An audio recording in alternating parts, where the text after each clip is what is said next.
back to the Psychotic Break. I'm Madey, And I'm Kimi. and today we have our first audience member. If you hop onto our YouTube video, you will be able to see the audience member in the background. Isn't he cute? We won't even give away. You're giving in. This is all the point of the whole episode, is for you to give in and watch our YouTube. And I'm gonna give it away now.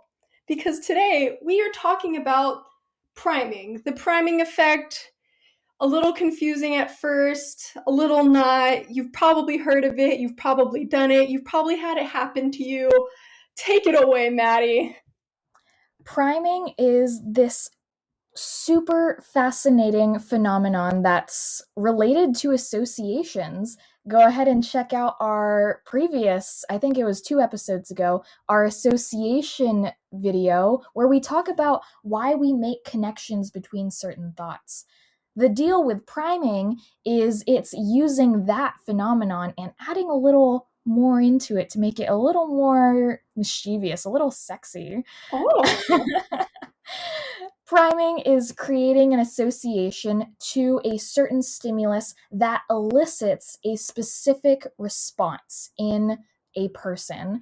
An example of that is I say a word or I do a behavior and it makes Kimi do a certain response.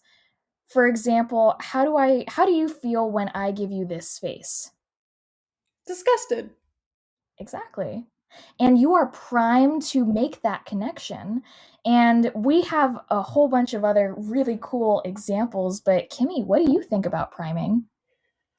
Initially, I've always seen priming as you said, a little mischievous. I don't know if I'd use the word sexy, but I'm gonna add another M, possibly manipulative if done kind of done intentionally.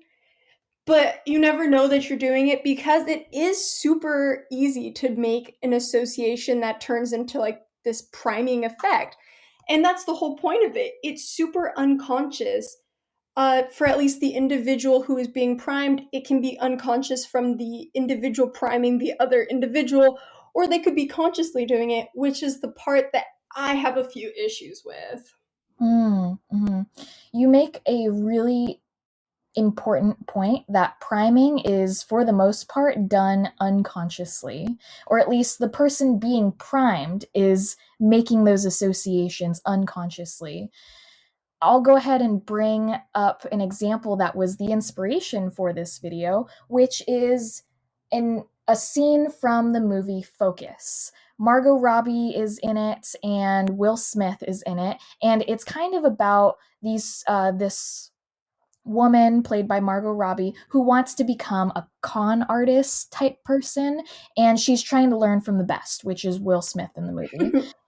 And they use these priming techniques to dupe people, and one of their targets was this Asian guy who was really a terrible gambler. Well, terrible in a sense that he does it so often. Like, this is a very impulsive guy.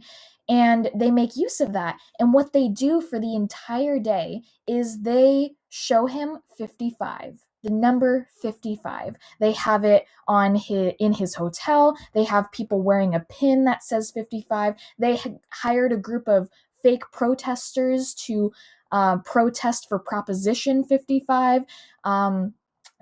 Since the guy is Asian, they wanted to play a song that had a whole bunch of woo woos in it, which in his language is 55. So he is just bombarded with all of these 55s. And here's where the bet comes in. They introduce themselves as strangers and they say, hey, let's place a $2 million bet. You pick any player on the field, which is like 100 players, and we will have this person say the number that you picked. And considering that's a 1 in 100 chance, of course the guy takes that. But when he's looking and he sees player 55, he gets this rush of intuition, and that is the number he picks, the number that they primed him to pick. So he lost out on his money. But that's obviously a very mischievous example, and there are less mischievous examples, there are completely harmless examples. But what do you make of that example, Kimmy?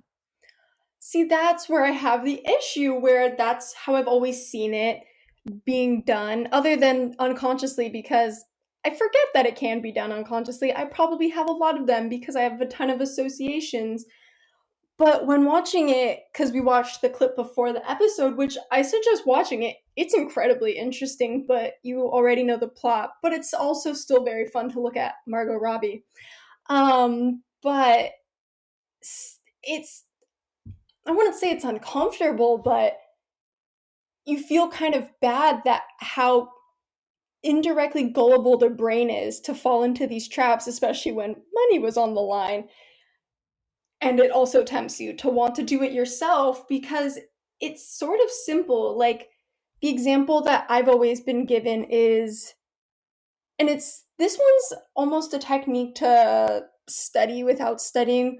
If you've ever heard it, where you listen to like the audiobook of something you're supposed to be reading while you're sleeping, and it will seep into your brain and you will absorb all of the information. And semi true, because that's what we heard with the whole woo in the song. Or there are other examples, but it's all like subliminal things that can really impact us, and it freaks me out to like a very extreme extent. Man, it really does. And I love that word, subliminal. When I was trying to remember the word for priming, and I think it's really ironic now that I couldn't remember the word priming, but I kept thinking subliminal messaging, and that's really what it is. These are messages that enter our subconscious and they just rest there and they signal our conscious to pay attention to this because it's important, because we've been exposed to it so much. Of course, we're going to be drawn to that thing.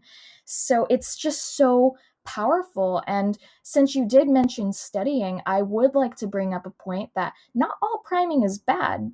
I use priming at work to get my learner to learn something important. For example, let's say we have a 100-piece puzzle, and I want him to get good at asking for puzzle pieces to have that social engagement. However, he doesn't know what the puzzle looks like, and that's an issue. So, to prime him, I show him pictures of the completed puzzle. I complete the puzzle for him. That way, he unconsciously he knows what that picture looks like. So, when he is given 3 random puzzle pieces, he knows exactly where they go. And then he'll continue to ask for more, and he will continue to build that skill because he already knows what the puzzle looks like. I primed him to know that. Oh my goodness. Oh my gosh. Sorry. It's a mixture of just shock to think that you can do that with a puzzle, especially where you never associate a puzzle with this very unconscious thing that's happening because it's a puzzle. Usually you are matching it because you have the sheet in front of you, but to use it as a tool that is beneficial in the long run. Or I was thinking of like my class where we're looking at cognitive processes and how that all does work together with that, but it is very beneficial in that case, and that is often ignored. And then I guess it's now time to look at the very negative side of subliminal messaging from the positive, which your study case experiment. Right. I will make sure to plug the information for the movie that we mentioned and for the study that we're about to mention now. Can't remember the name of it. Sorry. Uh, I'm a student. I'm doing my best. I wasn't primed well enough to remember the name of it. Huh. Oh. Wonder if you got that joke. The study that we learned was you are given if you're the participant, you are given a very blurry image. You know it's an object, but you don't know what the heck it is. So they go frame by frame trying to clear the pixels until you can finally identify the object. And the oh, what's the word for it? Not the Knoll trial, but I can't remember the name of it, but there's three different trials. You are either primed with no face, nothing. There's nothing there. You're just trying to work with your wits, or you're primed with a white face.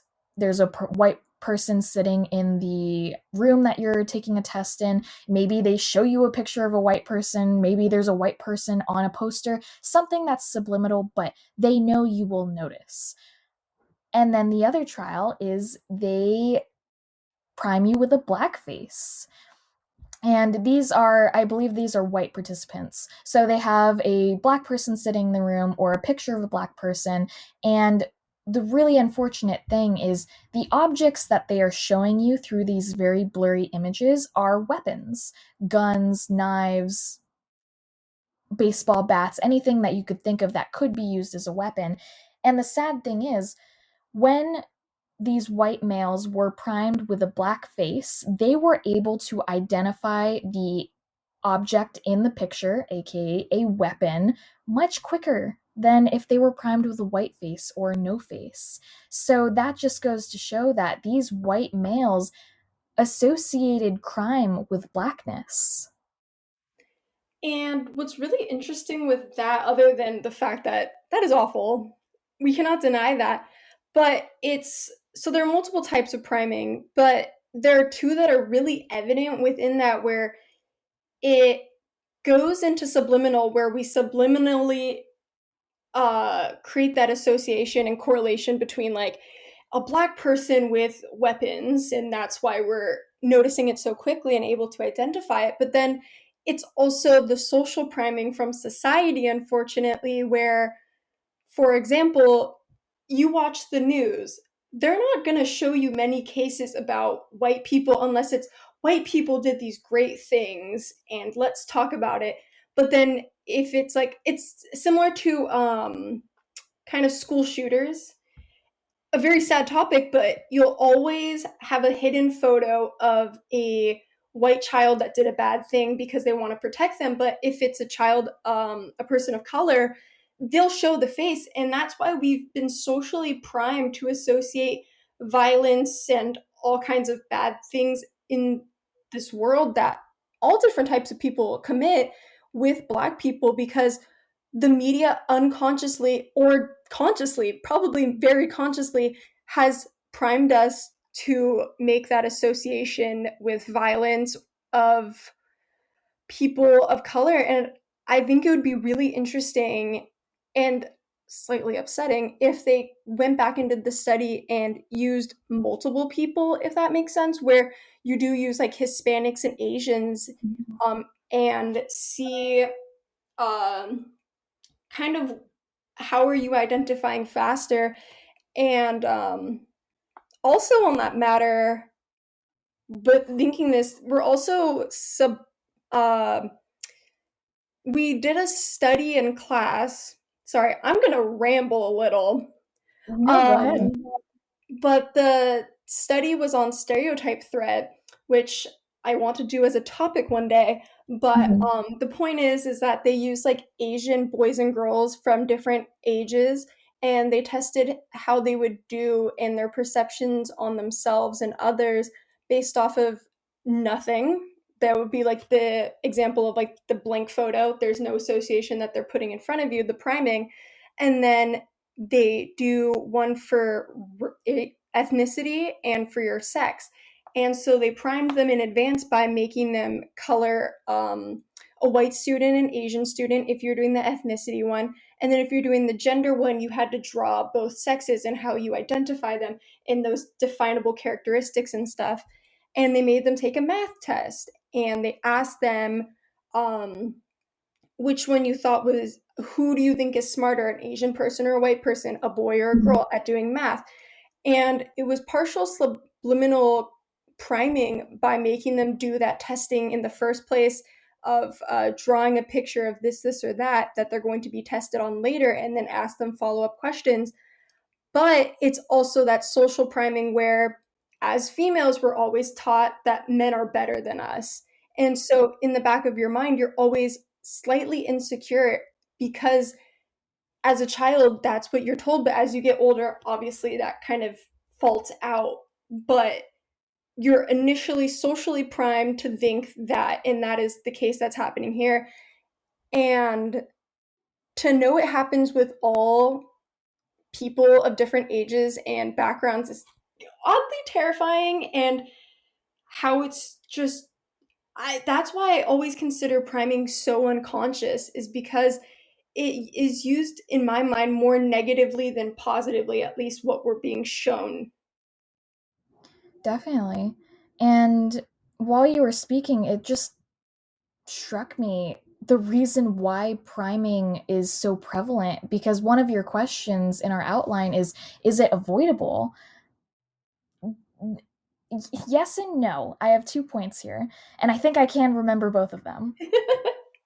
The first point is with priming, the reason that it works is because biologically we need to notice things that are a threat to us. We mentioned this in like our first episode about positivity, our need to notice certain things, have that awareness field, and we notice more bad than good because that's what we're built to do. That's what makes us survive. Now let's consider this. There is a system 1 and a system 2. This theory was proposed by something Kahneman. I'll drop his name below. Again, student, I'm doing my best. This guy came up with system 1 and system 2. System 1 is quick, automatic, blunt. It doesn't really, it just takes in information so you can make a very jerk reaction. However, system 2 is the more consciously processed, take time to step back and evaluate the situation system. The interesting thing is these systems talk to each other, and priming is an example of this communication. System 1 always works first because it's quick and automatic. It If it notices something in your awareness that you need to pay attention to, either it's dangerous or interesting, whatever the case may be, it signals your brain to make system 2 get to work.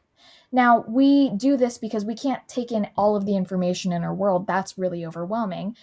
So, system 1 will only pick the things that are most important to us, signal system 2, and then we can make a decision if this is something we need to pay attention to.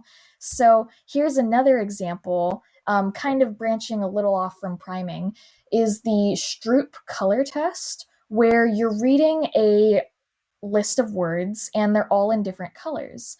And all you have to do is say the color of the word. But it can get kind of confusing because what if you're reading a word that says red, but the color of it is green? Then you have to say green. What's interesting about this test is people will pause or they will take a longer time to evaluate words of negative things like gun, hurt, sadness, all of these negative words.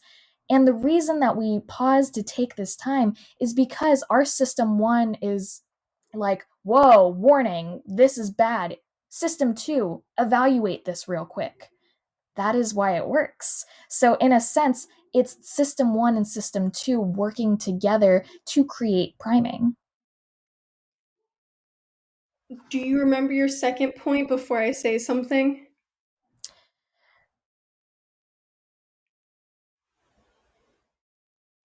Yes, Hit I me do. with it. So, I was saying that yes and no is priming avoidable. No, in a sense, where system 1 and system 2 will always be talking to each other. We can't just completely ignore things from our awareness. We're always engaged. Here's the really cool thing: the way that we can kind of not necessarily avoid priming, but kind of take action and not make quick judgments, quick negative judgments. I'm really taking the example of the weapons and priming people with black faces. The really cool thing is if we take the time, if we add friction to the situation, if we have people pause and think about their actions before they do it, then they will avoid the initial process of priming. An example is for, I forget which city it was, but for the local police station there who would pull people over, most people that get pulled over are people of color. And on the sheet that these cops are using to evaluate the people that they're pulling over, it asks this really important question at the very beginning. It says, are you pulling this person over because of an intelligible reason, or are you pulling them over for some sort of intuition or a feeling? And just reading that question makes them think, oh, why am I really pulling this person over?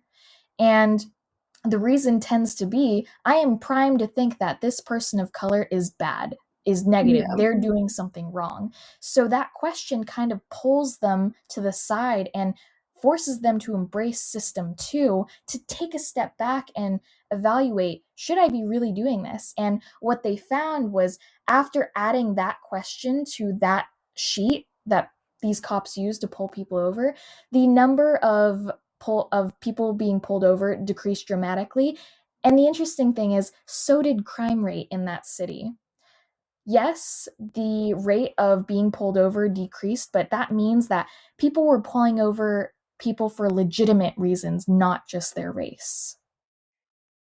Okay. The first question, the first point to the first point is, would you almost compare it to a simplistic version of flight or fight where your first response is, because you know how there's different versions of fight or flight where you can go into the stream of immediately into action, or you're stressed first, or it's more of a psychological thing where it really differs. And so on that kind of point, uh, when thinking about the systems, is it fight or flight because you may physiologically react by like rising the cortisol levels, and then more psychologically, more cognitively think with like system two, what is going on and should I be prepared? Because as you mentioned, we're always on the lookout indirectly because we've made associations with bad things. We don't really tend to notice the good things.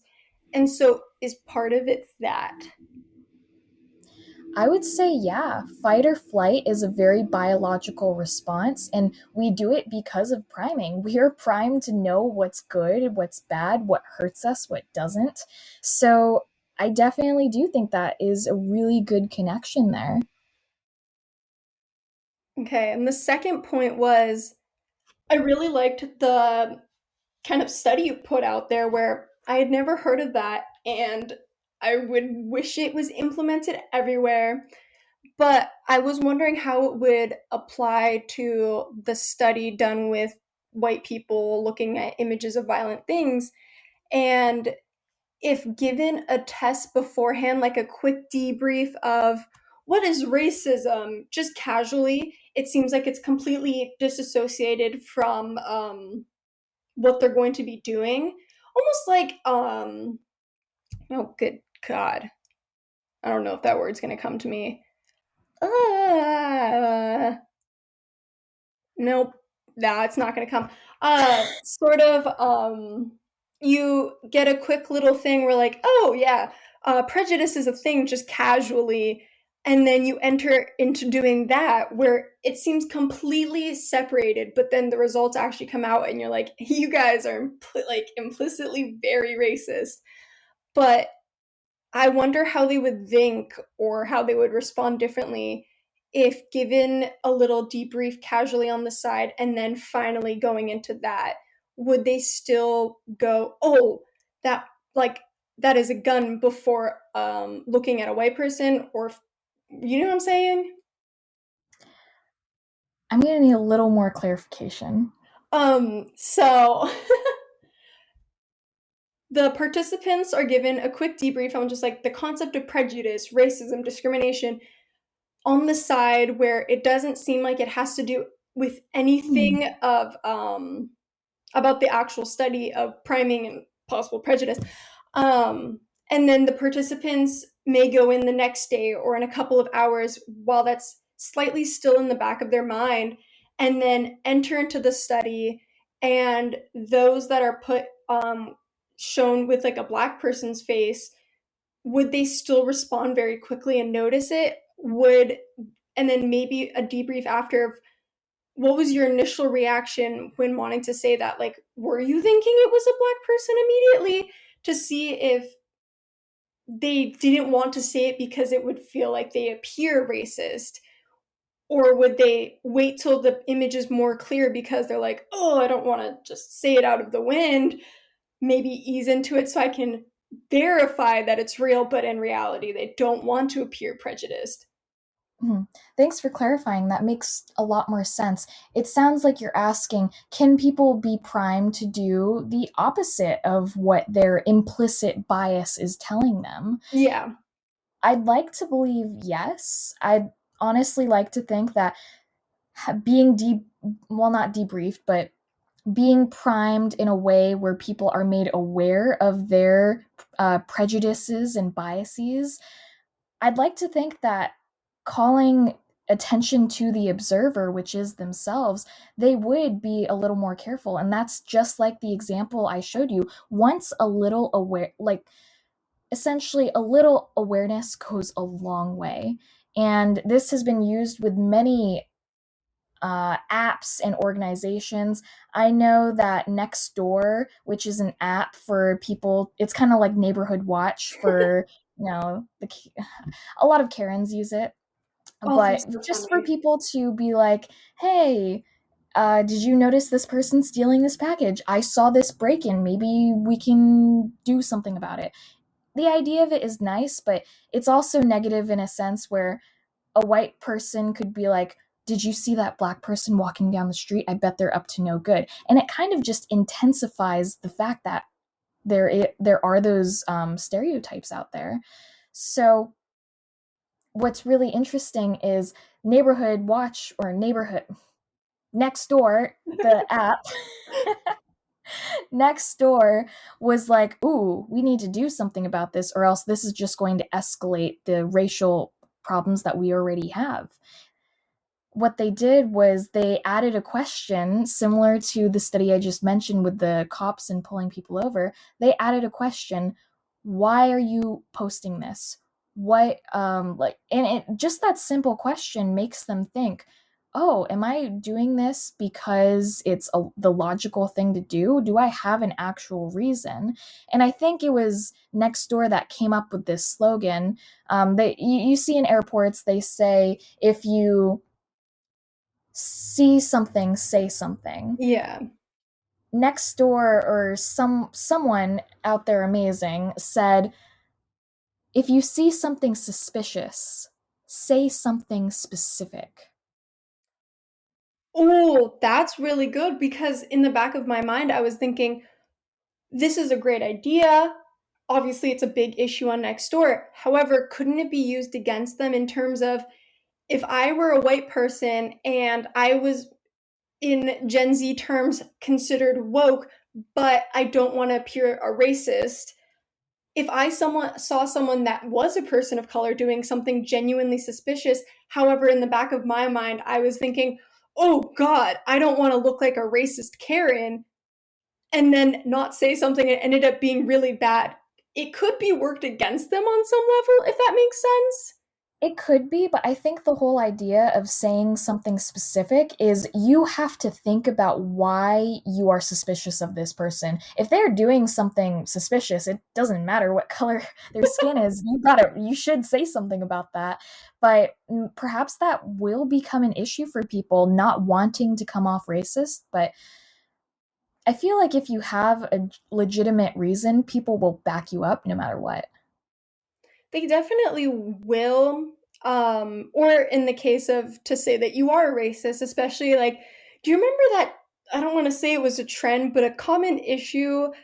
I want to say like it was 3 summers ago, especially in Oakland, where people were calling the cops on like barbecues and stuff, and Oh, people yeah.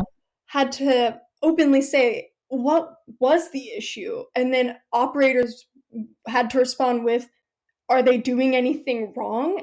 What is the deal? And you have to keep asking follow-ups, and you all keep going in circles because their answer is always, yeah, they shouldn't be doing this. But then the operator has to go back and say, but are they? And it could be Right. this endless cycle, and who knows if anyone will truly pick it up, if even subliminally pick up the fact that maybe they are being racist, or explicitly told that you are a racist.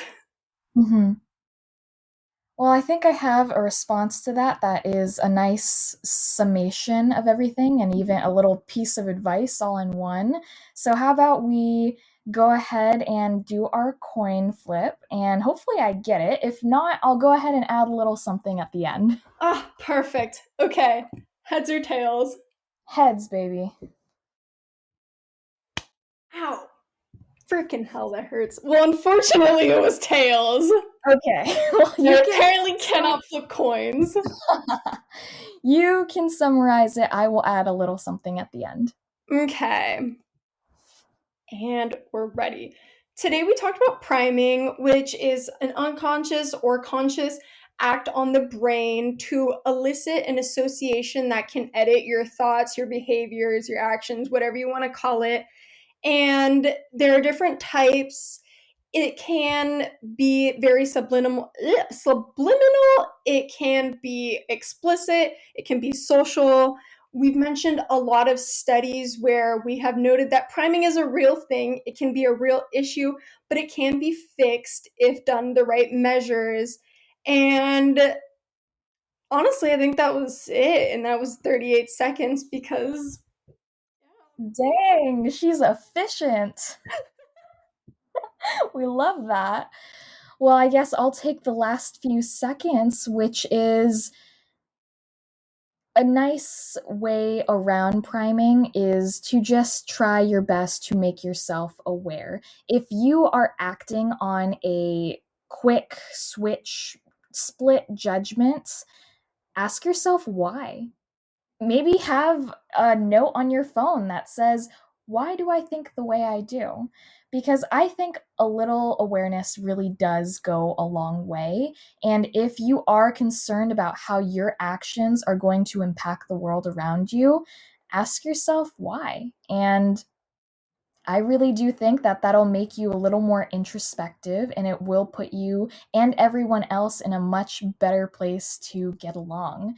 So, just know that priming is a very important tool. It can be a tool for learning, it could be a tool for making your life easier, it could be used to win $2 million off of a nasty gambler. Whatever you're using it for, just know that it doesn't always have to be for bad. okay, but as you said that very quickly, I was thinking about that is a really important point, noticing where that primed association is coming from. And not to bring in more kind of social issues, but especially with people of our generation, we really tend to disagree with our parents and their beliefs that have been more longstanding because they have been primed to think something. We have been primed by the media to think something else. And it's taking that step back and realizing, where did I learn that from? And maybe kind of changing someone else's opinion by maybe priming them or openly having a conversation. Yes. We should end it there. I couldn't have said it better myself. Oh my god, that was a. I've never had a. This was. Words are so difficult today. That was the first kind of wrap up that I've been a part of. I'm enjoying it to give that like informative speech. But follow us on Instagram, listen to us on the Spotify, listen to us on the Apple, watch us on the YouTube to watch our little friend who you still haven't met yet, apparently. And we shall see you guys next week. Sounds good. I am Maddie, And I am Kimmy. and this has been the Psychotic Break. Bye. Bye.